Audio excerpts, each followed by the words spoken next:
कानपुर के इत्र व्यापारी पीयूष जैन के घर पर हुई छापेमारी को लेकर हर कोई हैरान है। आखिरकार 150 घंटे चली इस छानबीन और 50 घंटे चली पूछताछ के बाद पीयूष जैन को गिरफ्तार कर लिया। इस मामले में अब कई बड़े खुलासे भी सामने आए हैं।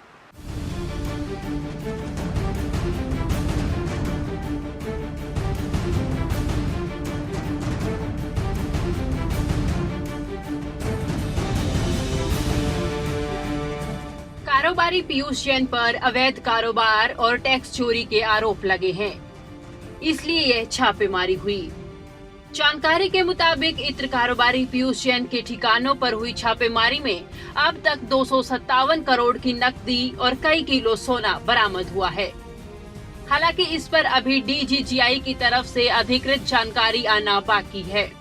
पीयूष जैन के पास से सिर्फ अलमारी भरकर नोट ही नहीं मिले, बल्कि उनके पास से 16 बेशकीमती प्रॉपर्टी के दस्तावेज भी मिले हैं। इसमें कानपुर में 4, कन्नौज में 7, मुंबई में 2, दिल्ली में 1 प्रॉपर्टी शामिल है। दुबई में भी उसकी 2 प्रॉपर्टी हैं। पीयूष जैन पर अवैध कारोबार और टैक्स चोरी के आरोप लगे हैं। 22 दिसंबर को जब छापेमारी हुई तो पीयूष जैन दिल्ली में थे। दिल्ली में उनका परिवार पिता का इलाज कराने गया था। उस वक्त पीयूष जैन के 2 बेटे घर पर ही थे। 22 दिसंबर को जब छापेमारी हुई तो उन्हें बुलाया गया। फिर पूछताछ के बाद जीएसटी इंटेलिजेंस टीम ने पीयूष जैन को अरेस्ट किया। पीयूष जैन की कोठी के अंदर तहखाना मिला है।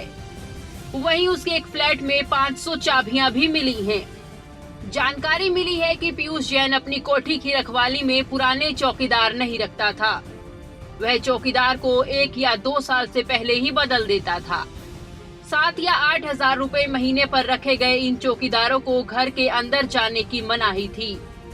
कारोबारी पीयूष जैन के पास इतना पैसा था, लेकिन वह किसी की नजरों में नहीं आना चाहता था। इसलिए हमेशा सालों पुरानी खटारा कारों से ही चलता था। उसे कभी लग्जरी और नई नई गाड़ियों का शौक नहीं रहा। उस पर सिर्फ 2 कारें मिली हैं और इसमें एक वॉक्सवैगन और दूसरी टोयोटा की कार है। हालांकि पूरे मामले की गहनता से छानबीन अब की जा रही है। न्यूज़ डेस्क, खबरें अभी तक।